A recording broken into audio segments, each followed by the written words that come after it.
Ji friends, once again welcome back to my YouTube channel. मैं आपको अपने से यूट्यूब चैनल में खुशामदीद करता हूँ और आज हम फोर्थ लेक्चर कवर करने लगे हैं। अपने जो जेंडर स्टडीज़ की जो एक लेक्चर सीरीज़ स्टार्ट की थी हमने, आज का जो हमारा टॉपिक है वो है जेंडर स्टडीज़ के जो सिलेबस है फर्दर CSS, उसका आज हम चौथा टॉपिक कवर करने लगे हैं और वो टॉपिक है autonomy versus integration of gender studies. जी हाँ, आज का जो हमारा टॉपिक है वो है autonomy versus integration of gender studies.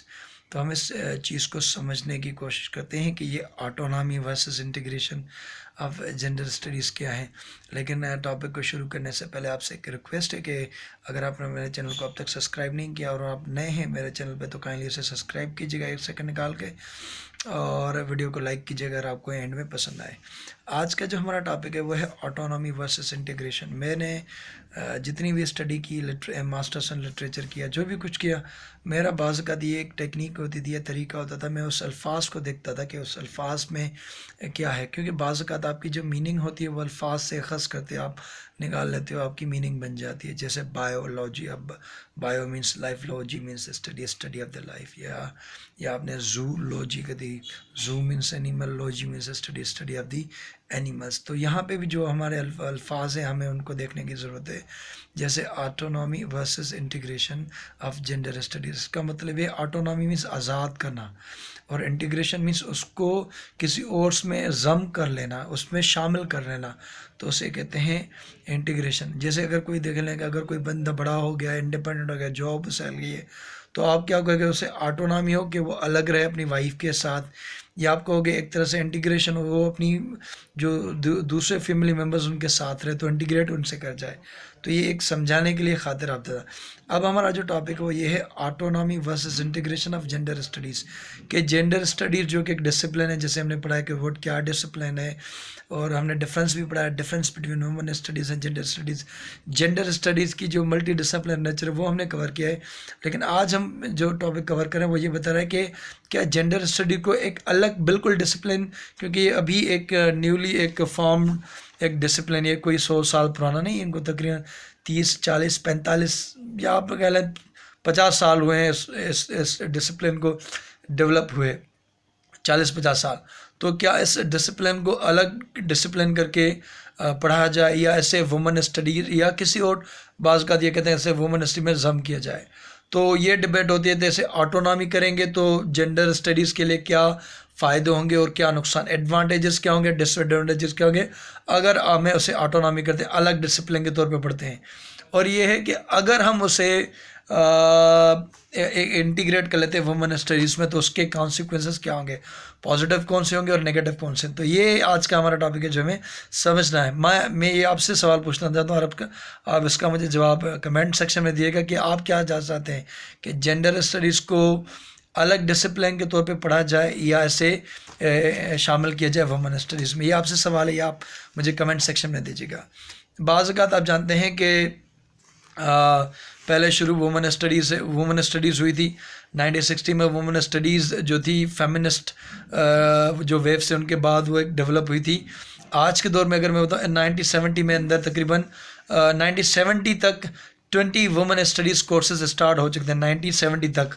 और जो पहली यूनिवर्सिटी थी सैन डिएगो स्टेट यूनिवर्सिटी, तो उसने पहले वुमेन स्टडीज़ का एक कोर्स स्टार्ट किया था।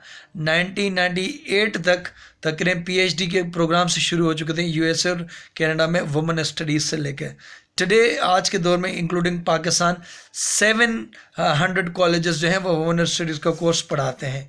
और 1977 में नेशनल वुमेन्स स्टडी एसोसिएशन भी बनी थी अमेरिका में। तो ये तो एक वुमेन स्टडीज़ का मैंने आपको थोड़ा बता कि वो डेवलप कैसे हुई। अब ये वुमेन स्टडी शुरू से डेवलप हो चुका है। अब ये पॉइंट आते थे क्या इसको उसमें शामिल कर देना चाहिए, क्योंकि वो डेवलप भी है, काफ़ी कोर्सेज पढ़ाए भी जाते हैं, तो उस तरह से इसे भी पढ़ाया जाए या इसे अलग किया जाए। पहले हम देते हैं प्रो ऑटोनॉमी, जो ऑटोनॉमी वाली बात करते हैं कि उनको एक तो ये जो चाहते हैं कि इसे अलग किया जाए। अब अलग के लिए ये है, मैं आपको मिसाल दूं कि अगर एक बंदा अलग रहता है तो उसको एक जिम्मेवारी होगी, वो अपनी जिम्मेवारी समझेगा, अपने पैरों पे खड़े होने की कोशिश करेगा और अपनी चीज़ें अपने तरीके से करने की कोशिश करेगा। बाज़ औक़ात जब हम जैसे आप देख लें कि बच्चों को अलग करते हैं, फ्री वाले को अलग कर लेते हैं 4 वाले के साथ, 4 वाला अलग होता है फिफ्थ वाले के क्लास अलग होता है छठे क्लास, तो हर क्लास अलग अलग होती है ताकि उनको बेहतर तरीके से समझा जाए या पढ़ा जाए। इसी तरह जो जो प्रो ऑटोनॉमी वाले तो वो ये हैं कि अगर आपके जेंडर, क्योंकि जब आप जेंडर स्टडी कहते हो तो सिर्फ और सिर्फ उसमें औरतें नहीं आई, क्योंकि वुमेन स्टडीज़ के अंदर आपको सिर्फ और सिर्फ औरतों से रिलेटेड जो मसले मसाइल हैं, जो थ्योरीज़ हैं, जो पर्सपेक्टिव, जो रिसर्च है, वो सिर्फ औरतों के साथ है। तो ऑटोनॉमी वाले जो कहते हैं, वो जो आज़ादी कहते हैं, वो कहते हैं अगर आपने ऐसे ऑटो अलग नहीं किया, इसको अलग डिसिप्लिन नहीं किया, तो एक तरह से जो उसकी जो उसकी इम्पोर्टेंस है वो ख़त्म हो जाएगी। क्या? क्योंकि अगर आपने जेंडर को पढ़ना है, जेंडर जिसमें अंदर lesbian, gauge, homosexual, transsexual, bisexual जो भी आ जाते हैं, क्वेयर थ्योरी, सारे जो डिफरेंट पर्सपेक्टिव, अगर आपने वो कवर करने हैं तो आपसे बेहतर है कि आप इस डिसिप्लिन को अलग करके पढ़ें। अलग पढ़ेंगे तो आपका फोकस जो होगा वो वाइडर होगा, आपका यूनिवर्सल होगा। अगर आपने इसे जो नेगेटिव में वो कमेंट करते हैं, अगर वो कहते हैं कि अगर आपने इसे इंटीग्रेट कर लिया, इसमें अंदर शामिल कर लिया, तो उसका ये है कि उसका जो फोकस होगा लिमिटेड होगा और ज़्यादातर वो फेमिनिस्ट जो अप्रोच होगी औरतों वाली, तो वो उस पर हावी हो जाएगा। ये तो था प्रो वालों का। अब जब हम दूसरे को देखते हैं जो हमारे होते हैं इंटीग्रेशन, वो कहते हैं कि ये अभी इतना डेवलप नहीं है, वुमेन स्टडीज़ ज़्यादा डेवलप हो चुके हैं, ज़्यादा मुल्कों में पढ़ाया जाता है, काफ़ी उसकी एडवांस स्टडी, काफ़ी उस पर रिसर्च हो चुकी है, और वो वहीं से भी निकला है। आपको पता है जेंडर स्टडीज़ वुमेन स्टडीज़ से ही निकला है, तो वो कहते हैं कि वो वहाँ से ही निकला है।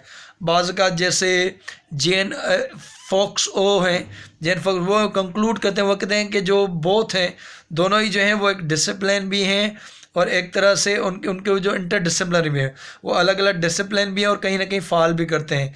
आप वुमेन स्टडीज़ को देख लें, आपको जेंडर स्टडी में मिलेगा, जेंडर स्टडी को देख लें कि उसका एक हिस्सा वुमेन स्टडीज़ में मिलेगा। तो इस तरह से एक डिबेट चलती है। बाज़ मेरा जो पर्सनल ओपिनियन है कि एक तरह से अगर एक डिसिप्लिन अलग होता है, क्योंकि तारीख जैसे ही आगे जाएगी तो ये नहीं कि चीज़ों को साथ में, जैसे साइंस होती है तो साइंस में हम नेचुरल साइंस, फिज़िकल साइंस को अलग करते हैं, फिर हम अपनी नेचुरल साइंस में आता है जिसमें बायोलॉजी आ जाती है, तो हम उससे बायोलॉजी को अलग अलग करते हैं, बॉटनी में, जूलॉजी में अलग करते हैं, तो इवन वहाँ पे माइक्रोबायोलॉजी वगैरह आ जाती है। तो चीज़ों को बेहतर पढ़ने के लिए हम चीज़ों को अलग करते हैं। तो मैं तो इस चीज़ के हक़ में हूँ कि ऐसे ऑटोनॉमी दी जाए, अलग किया जाए, अलग तरीके से पढ़ा जाए। बाकी आप इस चीज़ में क्या समझते हैं तो आप अपनी राय नीचे कमेंट में दीजिएगा। Thank you so much. अल्लाह हाफ़िज़।